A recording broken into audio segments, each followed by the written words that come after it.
அன்புக்கினிய மாணவர்களே, போன வகுப்பு கிறிஸ்து பிறப்பதற்கு முன்பு 600 ஆண்டுகளுக்கு முன்பு இந்தியாவில் பாரசீக மக்களுடைய தாக்கம், அதாவது கிறிஸ்து பிறப்பதற்கு 600 ஆண்டுகளுக்கு முன்பு இந்தியாவின் மீது பாரசீக அரசர்கள்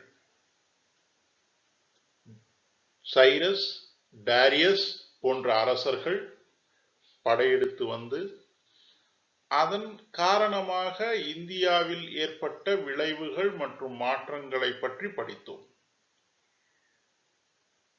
இந்த வகுப்பில் பாரசீக அரசர்களுக்கு பிறகு, அதாவது கிறிஸ்து பிறப்பதற்கு ஒரு 325 ஆண்டுகளுக்கு முன்பு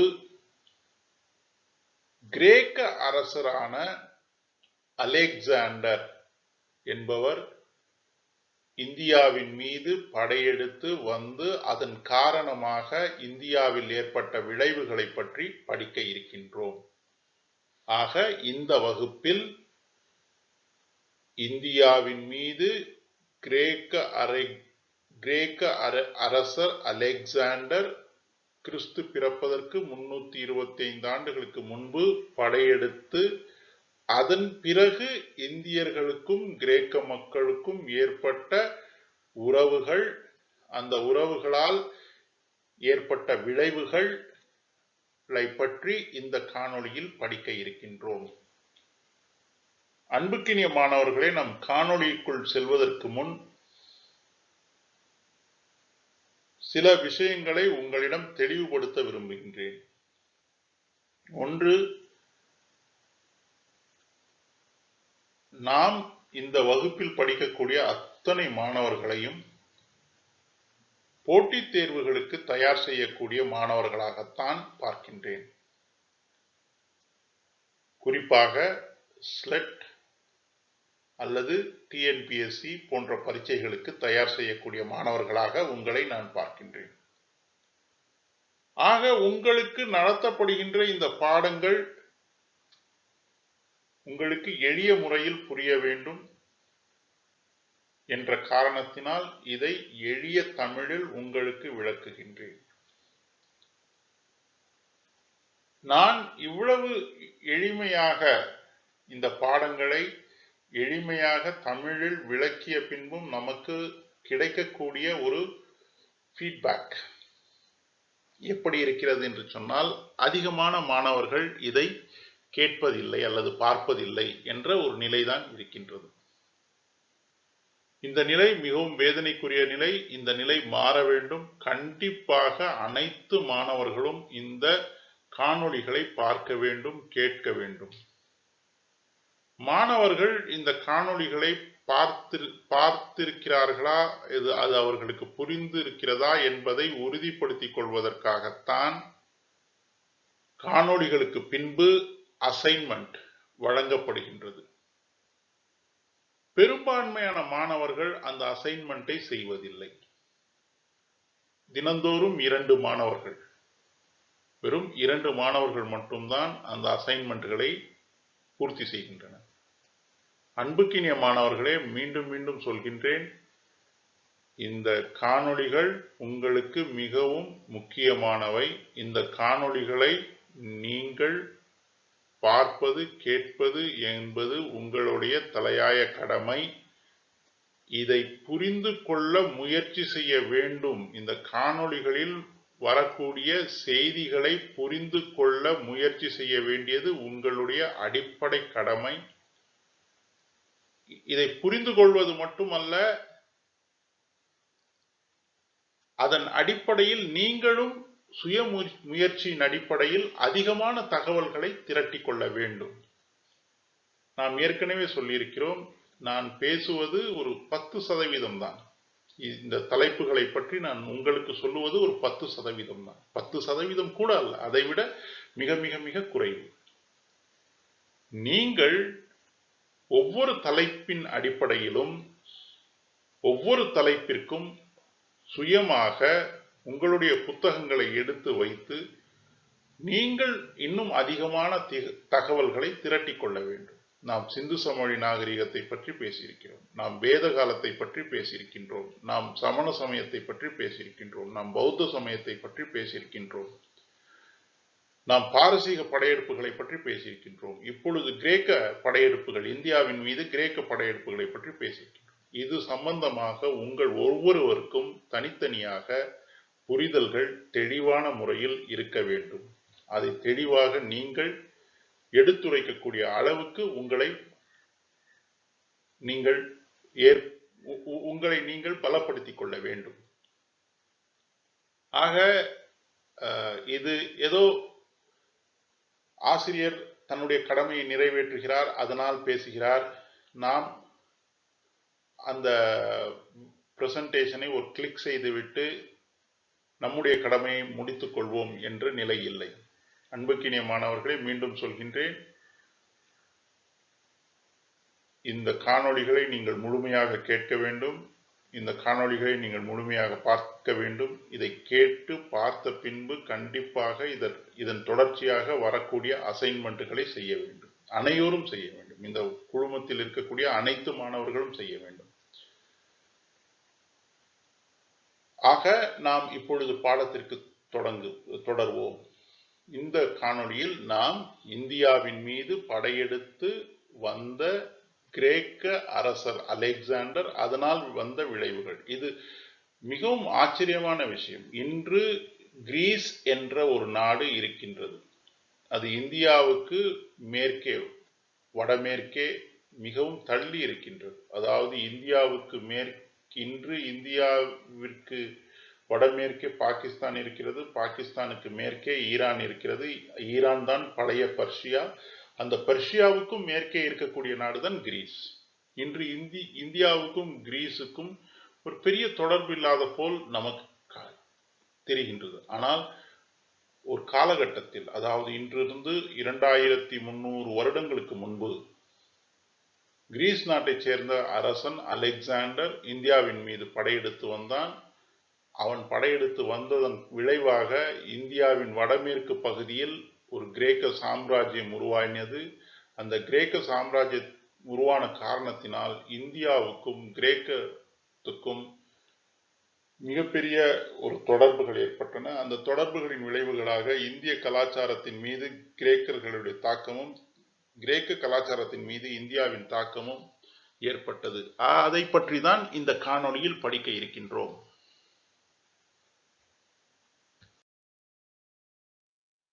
அன்புக்கினிய மாணவர்களே, நாம் ஏற்கனவே உங்களுக்கு சொன்னது போல் கிரேக்க அரசர் அலெக்சாண்டர் மாசிடோனியா, கிரீஸ் நாட்டில் மாசிடோனியா என்ற ஒரு பகுதி இருக்கிறது. அந்த பகுதி தான் அலெக்சாண்டருடைய பூர்வீகம்.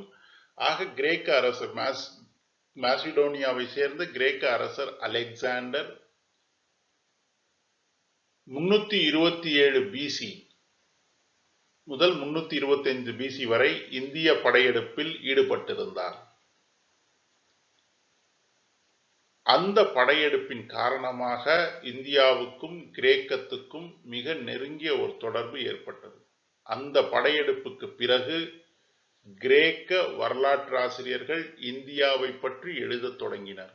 அதேபோல் கிரேக்க அரசர்கள், கிரேக்க ஆளுநர்கள் இந்தியாவின் வடமேற்கு பகுதிகளில், வடமேற்கு இந்தியாவில், அதாவது இன்றைய பஞ்சாப் என்று சொல்கிறோம் அல்லவா, அந்த பஞ்சாபிலும், இன்றைய பாகிஸ்தான் அன்றைய இந்தியா தான், இன்றைய பாகிஸ்தான் இன்றைய பஞ்சாப் போன்ற பகுதிகளை கிரேக்க ஆட்சியாளர்கள் ஆட்சி செய்ய தொடங்கினார்கள்.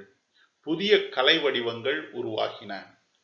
ஆக நாம் தெள்ளத் தெளிவாக புரிந்து கொள்ள வேண்டும், அலெக்சாண்டர் கிறிஸ்து பிறப்பதற்கு 325 ஆண்டுகளுக்கு முன்பு இந்தியாவின் மீது படையெடுத்து வந்தார்.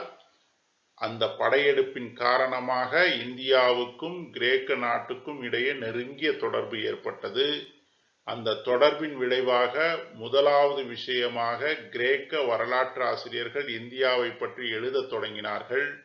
இரண்டாவது விஷயம், அந்த படையெடுப்பின் காரணமாக கிரேக்க சாம்ராஜ்யம் ஒன்று இந்தியாவின் வடமேற்கு பகுதிகளில், அதாவது இன்றைய பாகிஸ்தான் மற்றும் பஞ்சாப் பகுதிகளில் அன்று அமைந்திருந்தது. அதன் காரணமாக புதிய கலை வடிவங்கள், கிரேக்க கலை வடிவங்கள் இந்திய கலை வடிவங்களின் மீது ஒரு தாக்கத்தை ஏற்படுத்தி இருந்தது. எல்லாவற்றுக்கும் மேல் ஒரு மிக ஆரோக்கியமான உறவு இந்தியர்களுக்கும் கிரேக்க மக்களுக்கும் இடையே ஏற்பட்டிருந்தது. 326 பிசியில் அலெக்சாண்டர் பாரசீகத்தை, அதாவது கிரேக்கத்தில் இருந்து தொடங்கியவுடன், கிரேஸ் நாட்டிலிருந்து தன்னுடைய பயணத்தை தொடங்கியவுடன் முதல் நாடு அவர் எதிர்கொள்ள வேண்டிய நாடு பாரசீகம். 326 பிசியில் பாரசீகத்தை வெற்றி கொண்ட அலெக்சாண்டர் அதற்கு பிறகு இந்திய துணைக்கண்டத்தின் மீது படையெடுப்பை நடத்தினார். இந்தியாவின் மீது படையெடுத்து வந்தபோது அலெக்சாண்டர் முதலாக தக்கசீலம் என்கின்ற பகுதியில் நுழைந்தார். இந்த தக்கசீலத்தை பற்றி ஏற்கனவே உங்களுக்கு சொல்லியிருக்கிறேன். இது ஆப்கானிஸ்தானுக்கும் பாகிஸ்தானுக்கும், ஆப்கானிஸ்தான் பாகிஸ்தான் எல்லையில் இருக்கக்கூடிய ஒரு மிக முக்கியமான பகுதி. இந்த பகுதியை, இந்த தக்கசீலம் அன்று இந்தியாதான். இந்த தக்கசீலம் ஆப்கானிஸ்தான் பாகிஸ்தான் எல்லையில் இருந்தாலும் இது அன்றைய இந்தியாவின் ஒரு பகுதியாக இருந்தது. அல்லது இந்தியாவை பற்றி அன்று இருந்த புரிதலில் இது இந்திய பகுதியாக இருந்தது. இந்த தக்கசீல பகுதிக்கு அரசராக அம்பி என்பவர் இருந்தார். இந்த அம்பி அலெக்சாண்டரின் வருகையை கேள்விப்பட்டவுடன் அலெக்சாண்டரிடம் சரணடைந்து அலெக்சாண்டருடைய மேலாண்மையை ஏற்றுக்கொண்டார். அடுத்ததாக அலெக்சாண்டர் ஜீலம் நதிக்கும் பியாஸ் நதிக்கும் இடையே, அதாவது இன்றைய பஞ்சாப் பகுதி, இந்தியாவில் இருக்கக்கூடிய, இந்தியாவிலும் பாகிஸ்தானிலும் இருக்கக்கூடிய பஞ்சாப் பகுதிகளை ஆட்சி செய்து கொண்டிருந்த போரஸ் என்கின்ற அரசனோடு போர் செய்தார். ஆக முதல் அரசர் அம்பி, தக்கசீல அரசர். இரண்டாவது அரசர் போரஸ். போரஸ் அம்பியை போல் சரணடைந்து விடாமல் அலெக்சாண்டரை எதிர்த்து நின்று அலெக்சாண்டரோடு மிகப்பெரிய வீரத்தோடு போர் செய்தார். இந்த போர் பேட்டில் ஆஃப் ஹைடாஸ்பஸ் என்று அழைக்கப்படுகின்றது. ஹைடாஸ்பஸ் போர் என்று அழைக்கப்படுகின்றது. மிக முக்கியமான போர், இந்திய வரலாற்றில் மிக மிக முக்கியமான போர். இந்த போரில் போரஸும் அலெக்சாண்டரும் தங்களுடைய வீரத்தை வெளிப்படுத்திக் கொள்ளக்கூடிய வகையில் மிக பிரம்மாண்டமாக, மிகவும் தைரியமாக, மிகவும் வீரமாக போரிட்டு இறுதியில் போரஸ் தோற்று போனார், கைது செய்யப்பட்டார். ஆனால் போரஸுடைய சுயமரியாதையையும், போரஸ் தன்னுடைய கண்ணியத்தை எப்படி பாதுகாக்க நினைக்கிறார் என்று, தன்னுடைய கண்ணியத்தை பாதுகாப்பதற்காக போராடிய போரஸ் மீது அலெக்சாண்டர் ஒரு மிகப்பெரிய அளவில் ஈர்க்கப்பட்டு போரஸை விடுதலை செய்து அந்த பகுதியின் அரசனாக மீண்டும் அவரையே அமர வைத்து, ஆனால் போரஸ் அலெக்சாண்டருடைய மேலாண்மையை ஏற்றுக்கொள்ளக்கூடிய வகையில் அந்த போர் முடிவடைந்தது. ஆக இரண்டு அரசர்கள், ஒரு அரசர் அலெக்சாண்டர் இந்தியாவின் மீது படையெடுத்து வருகின்ற போது முதலாவது அரசர் தக்கசீல அரசர் அம்பி சரணடைந்து விட்டார்.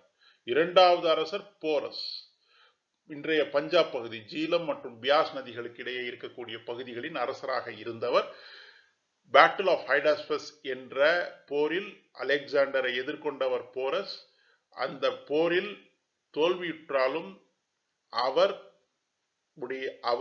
தன்னுடைய கண்ணியத்தை பாதுகாப்பதற்காக போரிட்ட வழிமுறையை பார்த்து அலெக்சாண்டர் வியந்து போய் போரஸை விடுதலை செய்து மீண்டும் அந்த பகுதியின் அரசராக அமர வைத்து, போரஸ் அலெக்சாண்டருடைய மேலாண்மையை மட்டும் ஏற்றுக்கொண்டால் போதும் என்ற நிலையை நிலையில் அந்த போர் முடிவடைந்தது.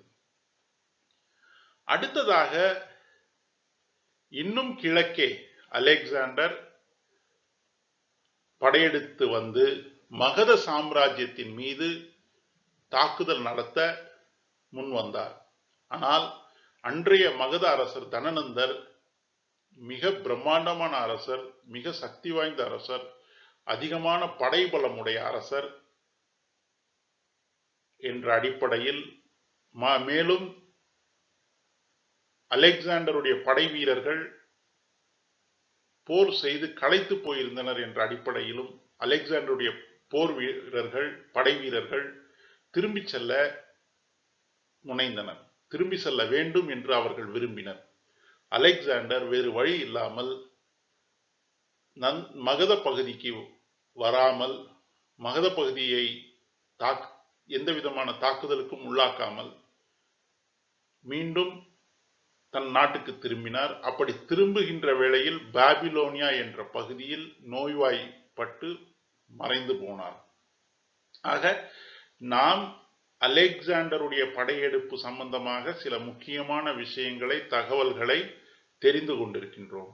போட்டித் தேர்வுகளின் அடிப்படையில் இது முக்கியமான விஷயங்கள். அலெக்சாண்டர் இந்தியாவின் மீது படையெடுக்கின்ற வேளையில் தக்கசீலத்தின் அரசர் யார் என்பது தெரிந்திருக்கிறது, அம்பி. இரண்டாவது, அலெக்சாண்டருக்கும் போரஸுக்கும் இடையே நடைபெற்ற போரின் பெயர் என்ன? Battle of Hydaspes. மூன்றாவது, அலெக்சாண்டர் இந்தியாவின் மீது படையெடுக்கின்ற வேளையில் மகத சாம்ராஜ்யத்தை ஆட்சி செய்த நந்த அரசன் யார்? தனநந்தா. ஆக இப்படி நாம் படிக்கின்ற வேளையில் ஒவ்வொரு விஷயமாக, ஒவ்வொரு செய்தியாக நாம் பதிவு செய்து கொண்டே வர வேண்டும். ஏனென்றால் போட்டித் தேர்வுக்கு தயார் செய்வதற்கு இது மிகவும் முக்கியமானதாக இருக்கும். அன்புக்கினிய மாணவர்களே, அடுத்ததாக அலெக்சாண்டரின் படையெடுப்பின் காரணமாக இந்தியாவில் ஏற்பட்ட விளைவுகளை பற்றி நாம் படிக்க இருக்கின்றோம். அலெக்சாண்டருடைய படையெடுப்புகளின் காரணமாக ஏற்பட்ட முதல் விளைவு என்னவென்று சொன்னால், இந்தியாவின் வடமேற்கு பகுதி கிரேக்க சாம்ராஜ்யத்தின் ஒரு பகுதியாக மாறி போயிருந்தது. இப்படி கிரேக்க சாம்ராஜ்யத்தின் ஒரு பகுதியாக மாறி போயிருந்த அந்த பகுதி பிற்காலத்தில் ஒரு சுதந்திரமாக இந்தோ கிரேக்க அரசர்களால் ஆட்சி செய்யப்படக்கூடிய பகுதியாக மாறியிருந்தது. ஆக இந்தியாவின் வடமேற்கு பகுதிகளான பாகிஸ்தான், ஆப்கானிஸ்தான் எல்லையில் கிரேக்க அரசர்கள் ஆட்சி செய்ய தொடங்கினார்கள். அது மட்டும் இல்லாமல் இந்தியாவுக்கும் கிரேக்கத்துக்கும் அதிகமான வாணிப உறவு ஏற்பட்டது. நிறைய வழிகள், இந்தியாவிலிருந்து கிரேக்கத்திற்கு செல்வதற்கு நிறைய வழிகள் கண்டுபிடிக்கப்பட்டன. அப்படி அந்த வழிகள் மூலமாக கிரேக்க வணிகர்களும் கிரேக்க மற்றும் இந்திய கைவினை கலைஞர்களும் இரண்டு நாடுகளுக்கும் சென்று வந்தனர். கிரேக்கத்திலிருந்து இந்தியாவுக்கும், இந்தியாவிலிருந்து கிரேக்கத்திற்கும் கலைஞர்கள் தங்களுடைய கலைத்திறனை வெளிப்படுத்துவதற்காக இந்த இரண்டு நாடுகளுக்கும் சென்று வந்தனர். அது மட்டும் இல்லாமல் மிக முக்கியமாக இந்தியாவின் வடமேற்கு பகுதியில் பல்வேறு இடங்களில் கிரேக்க மக்கள் வந்து குடியேறினர். இது மிக முக்கியமான ஒரு விஷயம். கிரீஸ் நாட்டில் இருந்து அன்றைய காலகட்டத்தில் சுமார் 2300 வருடங்களுக்கு முன்பு கிரீஸ் நாட்டில் இருந்து இந்தியாவிற்கு வந்து இந்தியாவின் அலெக்சாண்ட்ரியா, அதாவது காபூல், ஆப்கானிஸ்தானின் தலைநகரம் காபூல், அந்த காபூலுக்கு அருகாமையில் அலெக்சாண்ட்ரியா என்ற ஒரு இடம் இருக்கிறது. அந்த அலெக்சாண்ட்ரியாவில் வந்து சில கிரேக்க மக்கள் தங்கினர். ஆக கிரீக் செட்டில்மெண்ட்ஸ் என்று சொல்வோம், குடியேற்றங்கள் என்று சொல்வோம். அலெக்சாண்ட்ரியா என்பது ஆப்கானிஸ்தான் பகுதியில் ஒரு கிரேக்க குடியேற்றமாக மாறிப்போனது. பௌகிஃபலா என்று ஒரு இடம். அந்த பௌகிஃபலா என்ற இடம் பெஷாவர், இன்றைய பாகிஸ்தான் இருக்கக்கூடிய பெஷாவருக்கு அருகாமையில் இருக்கக்கூடிய இடம் பௌகிஃபலா. இந்த பௌகிஃபலா என்பது ஒரு கிரேக்க குடியேற்றமாக இருந்தது. அதே போல் சிந்து பகுதியிலும் ஒரு அலெக்சாண்ட்ரியா, பாகிஸ்தான் நாட்டில் சிந்து மாகாணம் என்று ஒரு மாகாணம் உண்டு, அந்த மாகாணத்திலும் ஒரு அலெக்சாண்ட்ரியா உண்டு. இதையெல்லாம் கிரேக்க குடியேற்றங்கள். ஆக இந்தியாவின் வடமேற்கு பகுதிகளில் கிரேக்க குடியேற்றங்கள் உருவாகின. அது மட்டுமில்லாமல் கிரேக்க வரலாற்று அறிஞர்கள் இந்தியாவின் வரலாற்றை பற்றி எழுதத் தொடங்கினர். எல்லாவற்றுக்கும் மேலாக அலெக்சாண்டருடைய படையெடுப்பு வடமேற்கு இந்தியாவில் ஒரு வெற்றிடத்தை உருவாக்கி இருந்தது. அதாவது அலெக்சாண்டர் வந்து வடமேற்கு பகுதியில் இருந்த அரசர்களை வீழ்த்திவிட்டு அவர் மீண்டும் கிரீஸ் நாட்டுக்கு செல்லுகின்ற வேளையில் மறைந்து போனார். ஆக இப்பொழுது வடமேற்கு பகுதியில் ஒரு வெற்றிடம், யாரும் ஆட்சி செய்ய மிக தகுதியான அரசர்கள் இல்லாத ஒரு சூழல். இந்த சூழலை பயன்படுத்தி தான் இந்தியாவின் முதலாவது பெரிய சாம்ராஜ்யம் மௌரிய சாம்ராஜ்யம் சந்திரகுப்த மௌரியர் என்பவரால் உருவாக்கப்பட்டது. ஆக அலெக்சாண்டரின் படையெடுப்புகளின் காரணமாக ஏற்பட்ட விளைவுகள் இவை. ஒன்று, வாணிப தொடர்புகள் அதிகரித்தன. புதிய வழித்தடங்கள் வாணிபம் செய்வதற்காக கண்டுபிடிக்கப்பட்டன. குடியேற்றங்கள், வடமேற்கு இந்தியாவில் கிரேக்க குடியேற்றங்கள் உண்டாகின. எல்லாவற்றுக்கும் மேலாக வடமேற்கு இந்தியாவில் ஒரு அரசியல் வெற்றிடம் வந்து அந்த அரசியல் வெற்றிடத்தை நிரப்பக்கூடிய வகையில் மௌரிய வம்சம் என்கின்ற வம்சம் இந்தியாவில் உருவானது. அலெக்சாண்டரின் படையெடுப்புக்கு பிறகு இந்தியாவில் மௌரிய சாம்ராஜ்யம் என்ற சாம்ராஜ்யம் இந்தியாவை ஆட்சி செய்தது. அப்படி இந்தியாவை ஆட்சி செய்கின்ற வேளையில் இந்தியாவின் வடமேற்கு பகுதிகளில் இந்த கிரேக்க அரசர்களே ஆட்சி செய்து கொண்டிருந்தார்கள். மௌரிய வம்சம் முழுமையும் கிரேக்க அரசர்கள் வடமேற்கு இந்தியாவில் இருந்தார்கள். மௌரியர்களுக்கு அடுத்தபடியாக சுங்க அரசர்கள் என்ற அரசர்கள் இந்தியாவில் வந்தார்கள். அந்த காலகட்டத்திலும் வடமேற்கு இந்தியா என்பது கிரேக்கர்களுடைய கட்டுப்பாட்டில் இருந்தது. ஆக இப்பொழுது நாம் அலெக்சாண்டருக்கு பிறகு இந்தியாவின் வடமேற்கு பகுதிகளில் ஆட்சி செய்த சில கிரேக்க அரசர்களை பற்றி படிக்க இருக்கின்றோம். முதலாவதாக நாம் சந்திரகுப்த மௌரியர் ஆட்சி காலத்தில் ஆட்சி செய்த வடமேற்கு இந்தியாவை ஆட்சி செய்த அலெக்சாண்டருடைய தளபதிகளாக விளங்கிய ஒருவரான செலுக்கஸ் நிகேட்டர் என்பவரை பற்றி தெரிந்து கொள்ள இருக்கின்றோம். அலெக்சாண்டரின் மறைவுக்கு பிறகு செலுக்கஸ் நிகேட்டர், அலெக்சாண்டரின் தளபதியாக இருந்த செலுக்கஸ் நிகேட்டர் இந்தியாவின் வடமேற்கு பகுதிகளில் கிட்டத்தட்ட இந்தியாவுக்கு மேற்கே இருக்கக்கூடிய துருக்கி பகுதியில் இருந்து சிந்து நதி வரை ஒரு மிகப்பெரிய பிரம்மாண்டமான சாம்ராஜ்யத்தை ஏற்படுத்தி இருந்தார். 305 BCயில் சந்திரகுப்தருக்கும் இந்த செலுக்கஸ் நிகேட்டருக்கும் இடையே ஒரு மிகப்பெரிய போர் ஏற்பட்டது. அந்த போர் இறுதியாக ஒரு ஒப்பந்தத்தில் முடிவடைந்தது. அந்த ஒப்பந்தத்தின் அடிப்படையில் செலுக்கஸ் சில பகுதிகளை சிந்து நதி ஓரமாக இருக்கக்கூடிய சில பகுதிகளை சந்திரகுப்த மௌரியரிடம் ஒப்படைத்தார். அதற்கு மாறாக செலுக்கஸ்க்கு சந்திரகுப்த மௌரியர் ஒரு 500 போர் யானைகளை வழங்கினார். அது மட்டுமல்லாமல் இந்த ஒப்பந்தத்தின் ஒரு பகுதியாக ஒரு திருமண உறவும் இருவருக்கிடையே, சந்திரகுப்த மௌரியருக்கும் செலுக்கஸ் நிகேட்டருக்கும் இடையே ஒரு திருமண உறவும், சில வரலாற்றறிஞர்கள் சொல்கிறார்கள் செலுக்கஸ் நிகேட்டருடைய பெண்ணை சந்திரகுப்த மௌரியர் திருமணம் செய்து கொண்டார் என்று. சிலர் சொல்கிறார்கள் சந்திரகுப்தருடைய பெண்ணை செலுக்கஸ் திருமணம் செய்து கொண்டார் என்று. இது சம்பந்தமாக ஒரு தெளிவான விளக்கம் இல்லை. ஆனால் இருவருக்கும் இடையே ஒரு திருமண உறவு ஏற்பட்டது என்பது மட்டும் தெரிகின்றது. அது மட்டுமல்லாமல் இந்த ஒப்பந்தத்தின் அடிப்படையில் கிரேக்கர்களுக்கும் மௌரியர்களுக்கும் இடையே தூதுவ தொடர்புகள், டிப்ளமேட்டிக் ரிலேஷன்ஸ் என்று சொல்வார்கள், தூதுவ தொடர்புகள் தொடங்கின. அந்த அடிப்படையில் மௌரிய சாம்ராஜ்யத்தின் தலைநகரமான பாட்டலிபுத்ராவுக்கு, இன்று பீகாரில் இருக்கக்கூடிய, இன்று இந்தியாவின் பீகார் மாநிலத்தில் இருக்கக்கூடிய பாட்டலிபுத்ராவுக்கு முதல் தூதுவராக, முதல் கிரேக்க தூதுவராக, செலுக்கஸ் நிகேட்டரின் தூதுவராக மெகஸ்தனீஸ் என்பவர் வந்தார். இந்த மெகஸ்தனீஸ் என்பவர் நம் அனைவருக்கும் நன்கு அறிமுகமானவர். ஏனென்றால் அவர் இண்டிகா என்ற புத்தகத்தை எழுதியிருந்தார். ஆக நாம் தெரிந்து கொள்ள வேண்டிய விஷயம் என்னவென்று சொன்னால், அலெக்சாண்டருடைய மரணத்திற்கு பிறகு இந்தியாவில் மகத பகுதியில், அதாவது பீகார் பகுதியில் மௌரிய வம்சம் சந்திரகுப்த மௌரியர் தலைமையில் உருவானது. அதே காலகட்டத்தில் அலெக்சாண்டர் வடமேற்கு இந்தியாவில் கைப்பற்றியிருந்த அந்த பகுதிகளின் அரசராக செலுக்கஸ் நிகேட்டர் வந்தார். இந்த இருவருக்கும் 305 பிசியில் ஒரு போர் நடந்தது. அந்த போர் ஒப்பந்தத்தின் முடிந்தது. அந்த ஒப்பந்தத்தின் அடிப்படையில் சந்திரகுப்த மௌரியர் சில பகுதிகளை பெற்றுக்கொண்டார். சிந்து நதியை ஒட்டி இருக்கக்கூடிய சில பகுதிகளை பெற்றுக்கொண்டார்.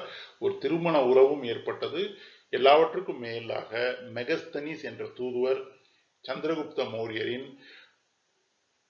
அவைக்கு செலுக்கசுடைய தூதுவராக வந்தார். அவர் இண்டிகா என்ற நூலை எழுதினார். அந்த நூல் இன்றளவும் பழங்கால இந்தியாவை பற்றி தெரிந்து கொள்வதற்கு, படித்துக் கொள்வதற்கு, புரிந்து கொள்வதற்கு மிக முக்கிய சான்றாக அமைந்திருக்கின்றது.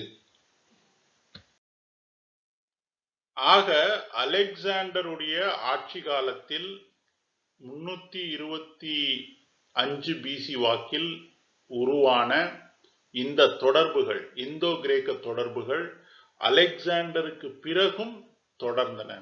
அலெக்சாண்டருக்கு பிறகு சந்திரகுப்த மௌரியர் இந்தியாவை ஆட்சி செய்கின்ற வேளையில் செலுக்கஸ் நிகேட்டர், அலெக்சாண்டருக்கு பின்பு வந்த வடமேற்கு இந்தியாவை ஆட்சி செய்த அரசர், அவருடைய காலகட்டத்தில் சந்திரகுப்த மௌரியருக்கும் செலுக்கஸ் நிகேட்டருக்கும் ஒரு நெருங்கிய தொடர்பு இருந்தது. அதே போல் சந்திரகுப்த மௌரியருடைய மகன் 321 முதல் 297 பிசி வரை சந்திரகுப்தர் ஆட்சி செய்தார். இந்த சந்திரகுப்த மௌரியர் உடைய மகன் பிந்துசாரா 297 முதல் 273 பிசி வரை இந்தியாவின் மகதத்தை, பாட்டலிபுத்திராவை, பீகாரில் இருக்கக்கூடிய பாட்டலிபுத்திராவை தலைமையகமாக கொண்டு ஆட்சி செய்த இந்த பிந்துசாரா காலத்திலும் கிரேக்க அரசர்களோடும் மேற்காசிய நாடுகளோடும் மிக நெருங்கிய தொடர்புகள் இருந்தன. உதாரணமாக எகிப்து என்று ஒரு நாடு உண்டு. ஆப்பிரிக்கா கண்டத்தில், வட ஆப்பிரிக்க கண்டத்தில் இருக்கக்கூடிய நாடு. அந்த எகிப்து நாட்டுடைய அரசராக இரண்டாம் டாலமி என்பவர் இருந்தார். இந்த இரண்டாம் டாலமி என்பவர் பிந்துசாராவுக்கு ஒரு தூதுவரை அனுப்பினார். ஆக எகிப்து நாட்டுடைய தூதுவர் இந்தியாவில் பாட்டலிபுத்திராவில் இருந்தார் பிந்துசாரா ஆட்சி காலத்தில். இது ஒரு மிக ஆச்சரியமான ஒரு விஷயம். அதே போல் பிந்துசாரா சிரியா நாட்டு அரசரான ஆன்டியோகஸ் என்பவருக்கு, அல்லது பிந்துசாரா சிரிய நாட்டு அரசரான ஆன்டியோகஸ் என்பவருக்கு ஒரு கடிதம் எழுதியிருக்கிறார். ஆக இந்த விஷயங்கள் நமக்கு என்ன தெளிவுபடுத்துகின்றன என்று சொன்னால், பிந்துசாரருடைய ஆட்சி காலத்திலும் கிரேக்கர்களுக்கும் மற்ற மேற்காசிய நாடுகளோடும் நெருங்கிய தொடர்பு தொடரப்பட்டன. ஆக அலெக்சாண்டர் காலத்தில் தொடங்கிய அந்த நெருங்கிய தொடர்பானது அலெக்சாண்டருக்கு பிறகும் செலுக்கஸ் நிகேட்டர் காலத்திலும் சந்திரகுப்த மௌரியர் காலத்திலும் தொடர்ந்தது. பிறகு பிந்துசாரர், சந்திரகுப்த மௌரியருடைய மகன் பிந்துசாரருடைய காலத்திலும் தொடர்ந்தது. பிந்துசாரரின் காலத்தில் மட்டுமல்ல, பிந்துசாரருடைய மகன் மௌரிய அரசன் பிந்துசாரருடைய மகன் அசோகருடைய காலத்திலும், மௌரிய அரசன் அசோகனுடைய காலத்திலும் இந்த உறவுகள் தொடர்ந்தன. உதாரணமாக அசோகா இந்தியா முழுக்க தன்னுடைய ஆணைகளை, தன்னுடைய உத்தரவுகளை கல்வெட்டுகளாக பதித்திருந்தார். அப்படி அவருடைய கல்வெட்டுகள் எண்ணிக்கையிடப்பட்டிருக்கின்றன. 1ஆம் கல்வெட்டு, 2ஆம் கல்வெட்டு, 3ஆம் கல்வெட்டு என்று. 13வது கல்வெட்டு, அவருடைய 13வது பாறை கல்வெட்டு 5 யாவன அரசர்கள், யோன அரசர்கள் என்று சொல்கிறார்கள். யோனர்கள் என்றும் சொல்வார்கள், யாவனர்கள் என்றும் சொல்வார்கள். இந்த யோனர்கள் அல்லது யாவனர்கள் என்ற சொல் கிரேக்கர்களை குறிக்கிறது. அல்லது மேற்காசிய மக்களை குறிக்கின்றது. அந்த 13ஆம் பாறை கல்வெட்டு 5 அரசர்களை, மேற்காசியாவில் இருந்து வந்த 5 அரசர்களை பற்றி குறிப்பிடுகிறது. மேற்காசிய அரசர்களை பற்றி 5 அரசர்களை பற்றி குறிப்பிடுகிறது. சிரிய அரசன் ஆன்டியோகஸ். சிரியா என்பது மேற்காசியாவில் இருக்கக்கூடிய ஒரு நாடு. அந்த சிரியாவுடைய அரசன் ஆன்டியோகஸை பற்றி அந்த 13ஆம் பாறை கல்வெட்டு சொல்கிறது. எகிப்து அரசன் 2ஆம் டாலமியை பற்றி அந்த 13வது அசோக பாறை கல்வெட்டு சொல்கிறது. மாசிடோனியா, அதாவது கிரீஸில் இருக்கக்கூடிய ஒரு பகுதி மாசிடோனியா, அந்த மாசிடோனியாவின் ஆன்டிகோனஸ் கோனாட்டஸ் என்பவரை பற்றி அந்த 13வது பாறை கல்வெட்டு சொல்கிறது. சைரீன் என்கின்ற பகுதியின் அரசர் மகாஸ், அவரை பற்றி இந்த பாறை கல்வெட்டு சொல்கிறது. கோரிந்த் என்பவர் என்ற ஒரு பகுதியின் அரசர் அலெக்சாண்டர். அலெக்சாண்டர் த கிரேட் அல்ல, முதலாவது அலெக்சாண்டர் அல்ல, இவர் கோரிந்த் என்ற பகுதியின் அரசர். இவரை பற்றி அசோகருடைய கல்வெட்டு சொல்கிறது. ஆக அசோகருடைய காலகட்டத்திலும் மேற்காசியாவோடும் கிரீஸ் நாட்டோடும் மிக நெருங்கிய தொடர்புகள் இந்தியர்களுக்கு இருந்துள்ளது. ஆக அலெக்சாண்டர் காலத்தில் ஏற்படுத்தப்பட்ட இந்த இந்திய கிரேக்க உறவுகள் என்பது அலெக்சாண்டருக்கு பிறகும் இந்திய சந்திரகுப்த மௌரியர் காலத்தில், இந்தியாவில் சந்திரகுப்த மௌரியர் ஆட்சி செய்கின்ற வேளையில் இருந்திருக்கிறது. அதே போல் சந்திரகுப்த மௌரியருடைய வாரிசுகள் இந்தியாவை ஆட்சி செய்கின்ற வேளையிலும் இருந்திருக்கின்றது. அதே போல் சந்திரகுப்த மௌரியருடைய வாரிசுகளான பிந்துசாரா மற்றும் சந்திரகுப்த மௌரியருடைய பேரரான அசோகர் இருவருடைய காலகட்டங்களிலும் மேற்காசிய அரசர்கள், சிரியா, ஈஜிப்ட் போன்ற அரசர்களும், கிரீஸ் பகுதியின் மாசிடோனியா, சிரியன், கோரிந்த் போன்ற பகுதிகளின் அரசர்களும் இந்திய பாறை கல்வெட்டில், அசோகருடைய 13வது பாறை கல்வெட்டில் அவர்களுடைய பெயர்கள் குறிப்பிடப்பட்டிருப்பது கிரேக்க நாட்டோடு மிக நெருங்கிய தொடர்பு அசோகர் காலத்திலும் இருந்தது என்பதை உணர்த்துகின்றது.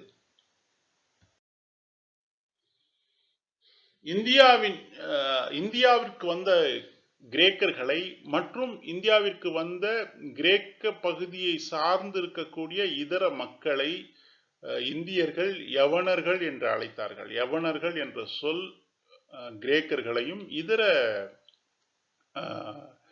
கிரேக்கத்தை சார்ந்த இதர பகுதிகளின் அரசர் மக்களையும் யவனர்கள் என்ற சொல் இந்திய சொல் குறித்தது.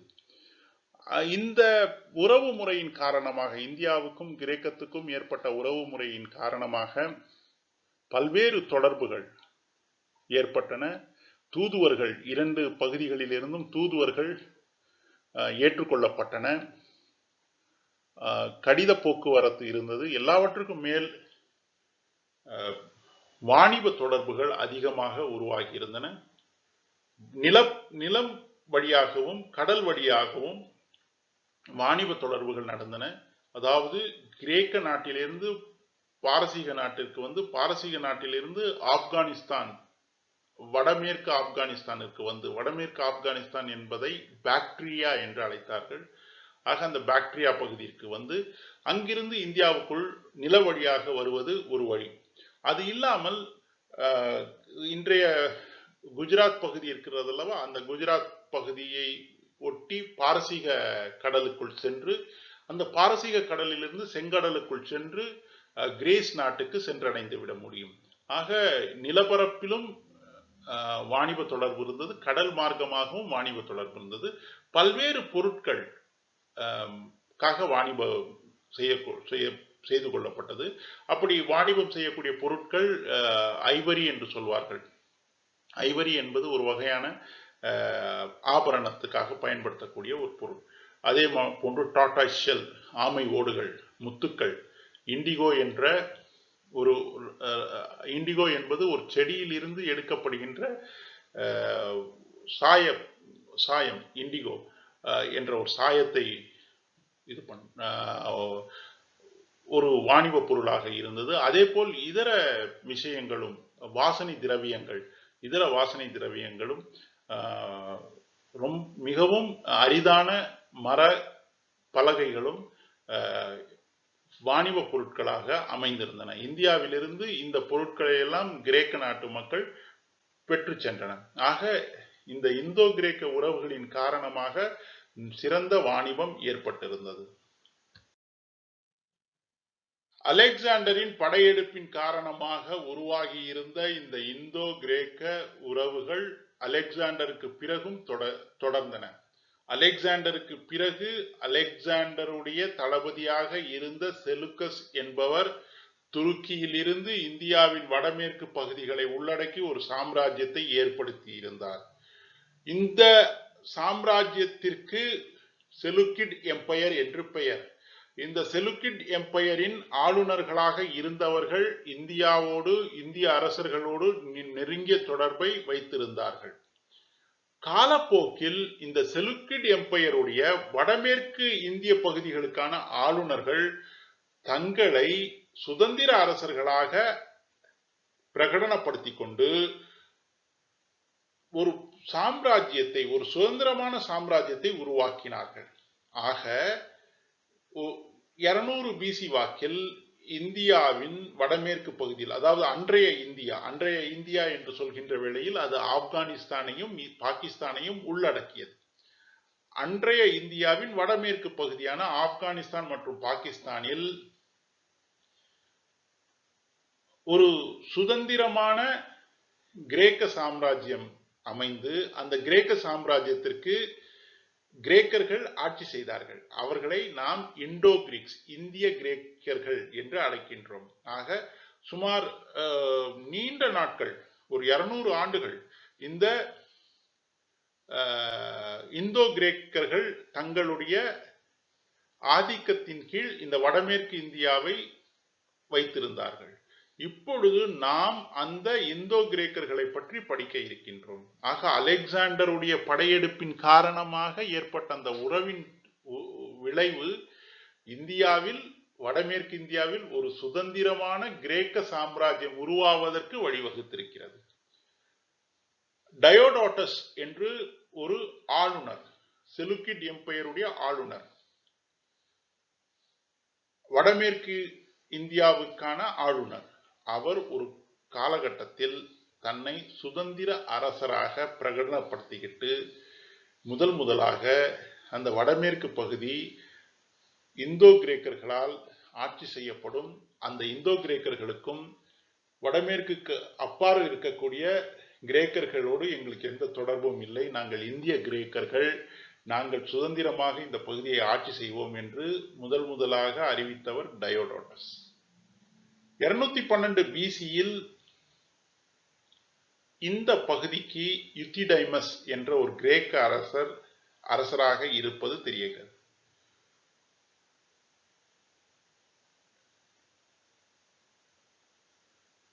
அதற்கு பிறகு எத்தியுடைமஸ் உடைய மகன் டெமிட்ரியஸ் ஒரு 200 பிசியில் இந்த பகுதிக்கு ஆட்சியாளராக இருப்பது தெரிகிறது.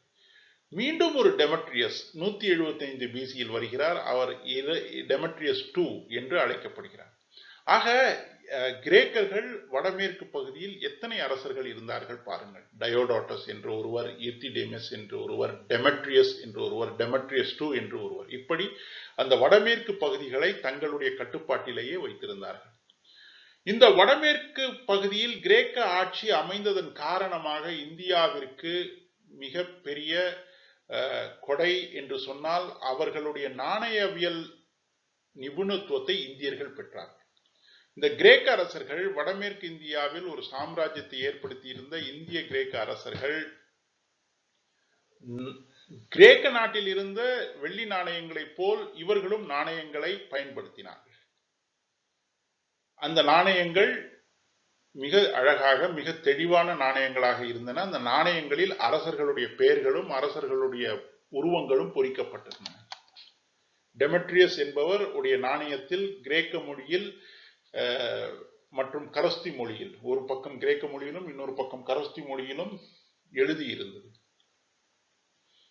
ஆக இந்த நாணயங்கள் என்பது, இந்த நாணயங்கள் உடைய நிபுணத்துவம் இந்த இந்தோ கிரேக்கர்களுக்கு கிரேக்கர்களிடம் இருந்து கிடைத்தது.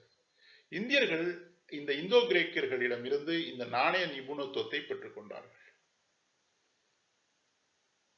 இந்த டெமெட்ரியஸ், இரண்டாம் டெமெட்ரியஸ் வடமேற்கு இந்தியாவில் இருந்து கிழக்கு நோக்கி நகர்ந்து இந்தியாவின் மைய பகுதிகளான அயோத்தியா மற்றும் மகதா பகுதிகளை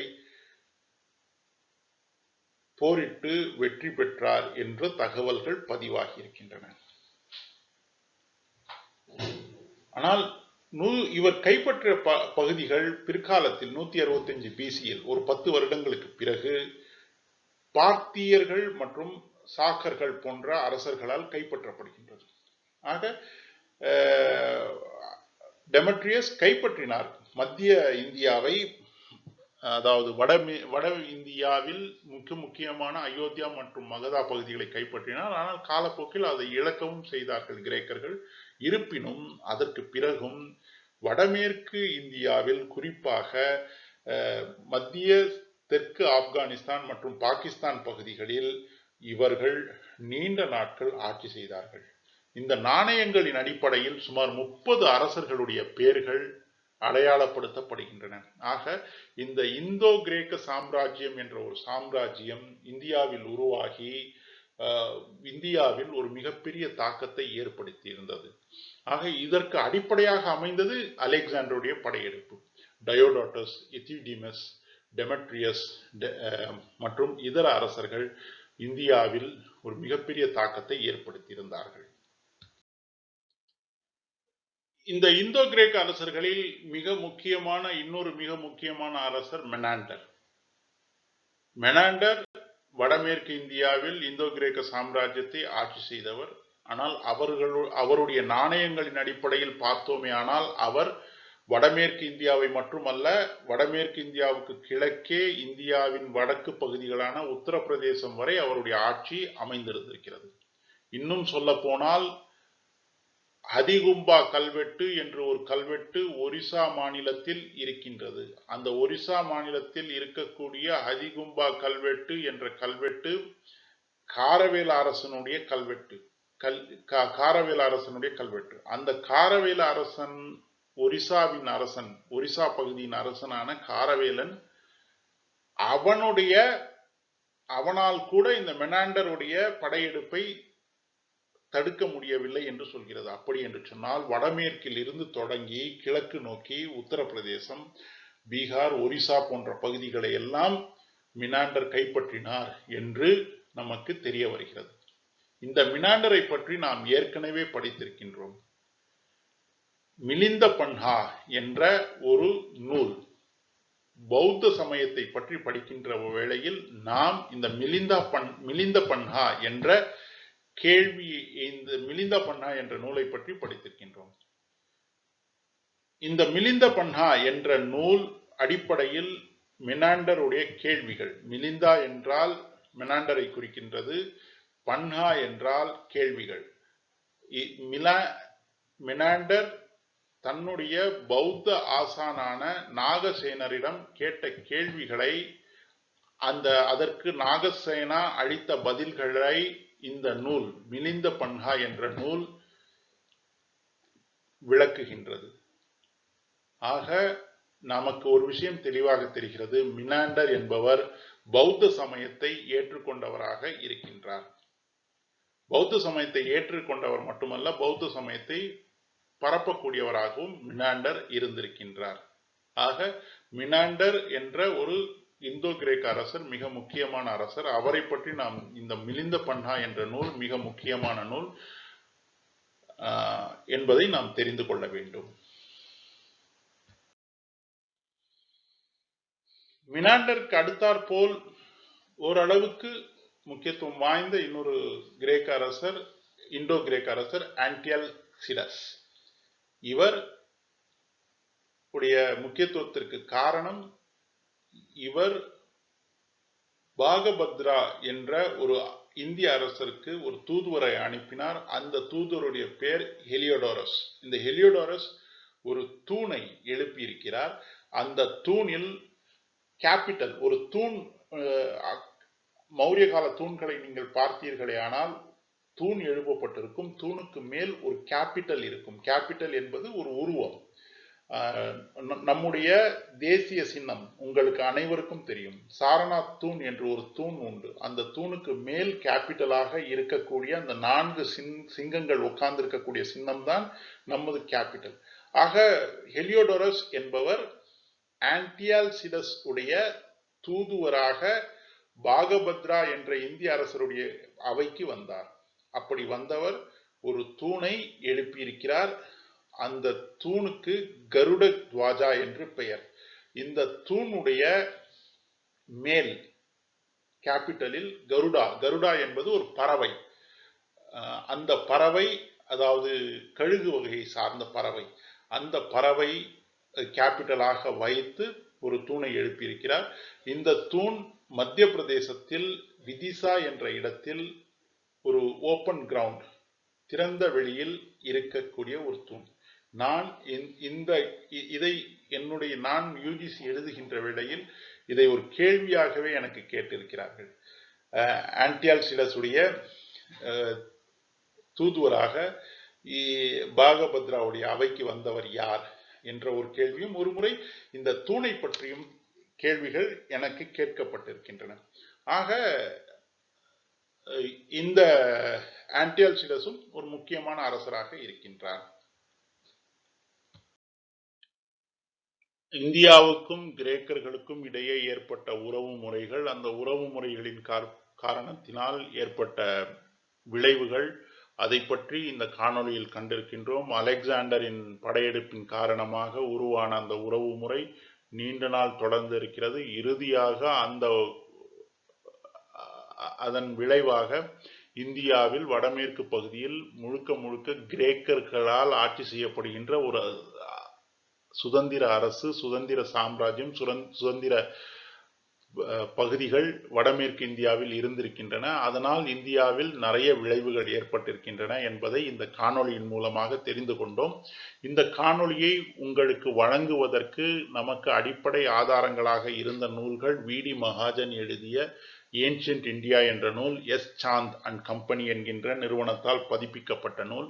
அதே போல் 11ஆம் வகுப்பு பாடநூல், தமிழ்நாடு அரசுடைய 11ஆம் வகுப்பு பாடநூல். இந்த 2 நூல்களின் அடிப்படையில் தான் இந்த காணொளி தயாரிக்கப்பட்டிருக்கின்றது.